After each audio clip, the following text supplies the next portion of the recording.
Hi guys, this is Stephen with the Guardian Group of Alabama. Just want to bring you a little information that I found out today. I was doing some research, as I often do, studying different law cases and things of that nature. And I ran across something today that I had never heard of before. Uh, and, it grabbed my attention pretty good. And I done a little research on it, the particular matter, and I called the law office.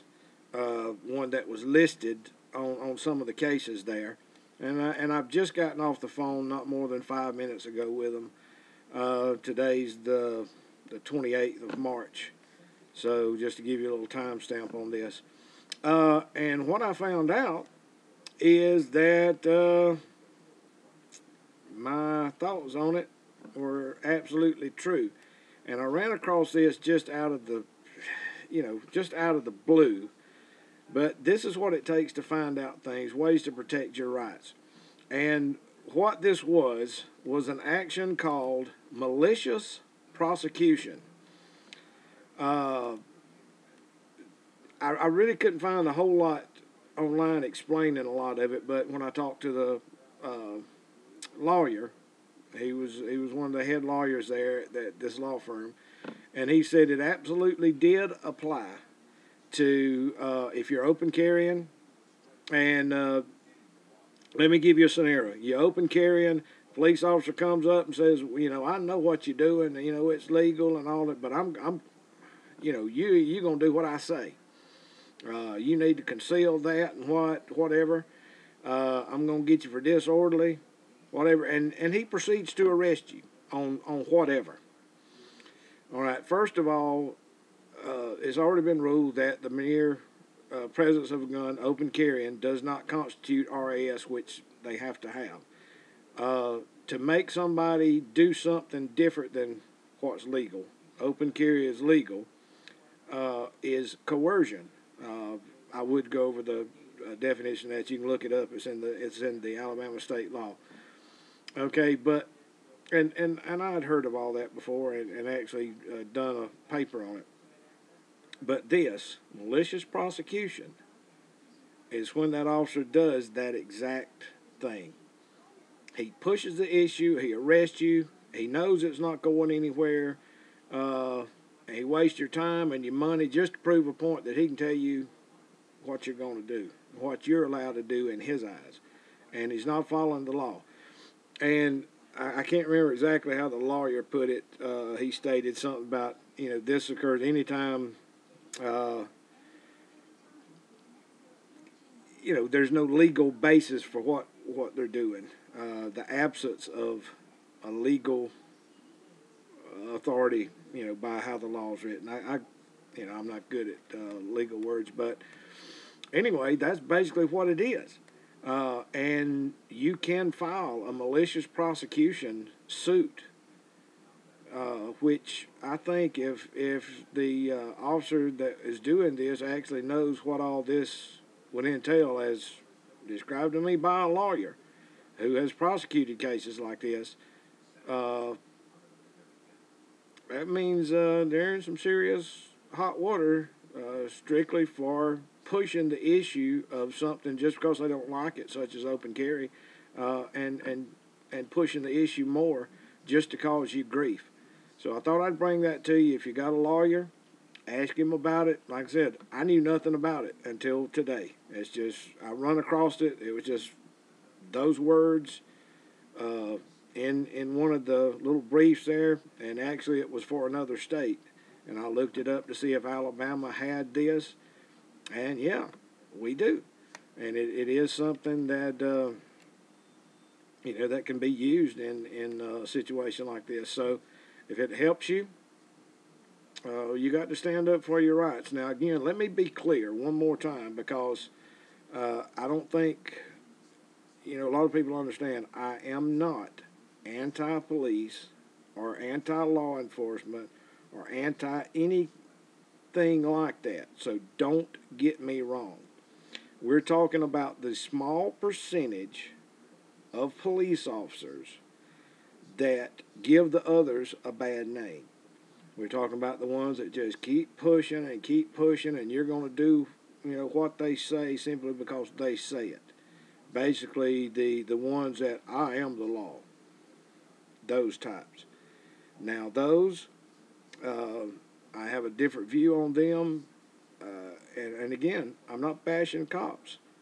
They do a tremendous job, but it's that small percentage. And again, I want to push that point. A small percentage that get this Rambo type uh, ego in them, and they think that because they wear that badge that they can just make up a law or do whatever they want, and you're going to do what they tell you, with no regard for the law. And there's been several reports here lately of things like that happening. But I want you to keep this in mind, this malicious prosecution, where they maliciously prosecute you, all right?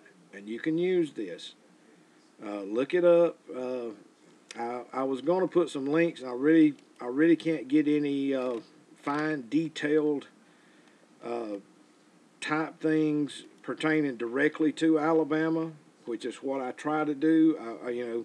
It's good if it's in other states and everything, but I want it to pertain directly to the state of Alabama because this is where, uh, you know, it would apply with us. So, uh,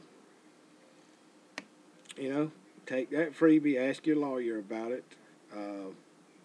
Again, I had never heard of it till today, so maybe this will help some of you if you're going through something like that. And the reason I done this, there was a case, and it's a well-known case now among the open carry community. A guy, he was arrested and charged with disorderly and this, I don't know what all else, but has basically had to fight now over it. Even though the disorderly part was dropped, he spent all this money, had to lose all this time from work, and has had to even take it to a higher court now to try to get all this removed off of him, that should have never been there. So, it seems to me this could be used in this case, and I keep telling people, again, I'm not anti-law enforcement, but when it comes to guys like this, there's only one way to prove stuff to them, that they can't just make up law and just do whatever they want. And usually that's by lawsuits and letting it hurt them, because that's what they're trying to do, to just honest, hard-working, law-abiding citizens that's following the law.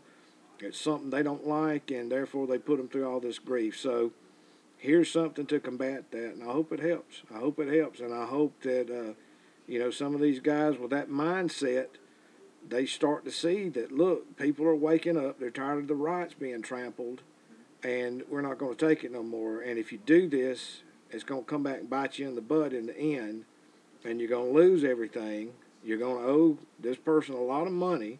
You're going to lose your job, and hopefully it will prevent, an officer that does this kind of stuff, it'll prevent him from ever wearing a badge again. So, there's a lot of things coming. I've been talking to another group that I still have good relations with, and I try to talk to them every week. We were talking about putting together some kind of coalition with all the gun rights groups, the ones that wanted to get involved. I know there's one or two that have plainly stated they didn't want to join forces with other groups, and that's fine. But with some of the other groups, we have been talking. We're trying to get a coalition put together to where we can all work together. And like I said, I still have, and the guys with me, Kelly and Clay and all them, we still have good, good communication with them and everything. So we're not in it alone, but we are talking about coming up with a coalition of all the different gun rights groups here in the state, and there's several. There's 5 or 6 that I can name just right off the top of my head. So when we get that worked out, hopefully there will be a huge coalition of groups, and I believe it will make a greater stance. So then all this information that we're getting individually, or as single groups, single units, we can combine all this, and it's going to make us a lot stronger.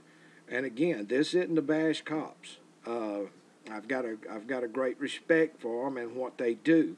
So don't don't let anybody try to twist it and say that I'm some kind of cop hater. I don't wish any of them any ill will.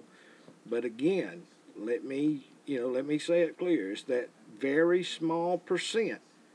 And personally, I've ran into a couple of them before in my life.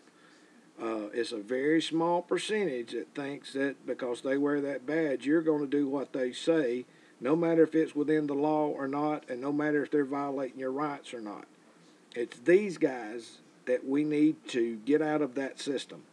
There's people that are great law enforcement officers. They obey the law. They go by it, word for word, and they don't never stray from it. I've got some good friends in law enforcement. A couple of sheriffs. The sheriff here in my county, I've known him ever since we were teenagers. He's a good guy, and he goes by the law. And you got to understand too, you're never going to agree 100% on everything with a person. So not to say that even the friends that I have that are law enforcement, that we agree on everything, because we don't. But it's in a civil nature. So I hope that helps explain some of the things. But the guys that keep doing this harassment and keep charging law-abiding citizens that are just minding their own business, and just because they simply do not like it, or those are the guys that we're going to have to hold them up in the light. And what I'm afraid it's going to come down to huge lawsuits and huge settlements. And some of these cities, the way the economies are, I doubt very seriously they can stand 3 or 4 of these lawsuits simply because of the actions of 1 or 2. So, guys, if you're law enforcement and you're watching this, please understand that those 1 or 2 that are doing this, they're hurting all of you. And if there's a way of checks and balances within the ranks there, you need to go talk to them and tell them, look, you're fixing to screw all of us, so back off on it. That's the only way I know to combat things like this. When you start hurting that pocketbook, when 2 or 3 of them start losing their jobs over their behavior, maybe they'll finally get the message. So I hope this helps. Remember, malicious prosecution. Enjoy that. Look it up. Do your research. Know the law. Stand up for your rights. Y'all have a great day. Talk to you soon.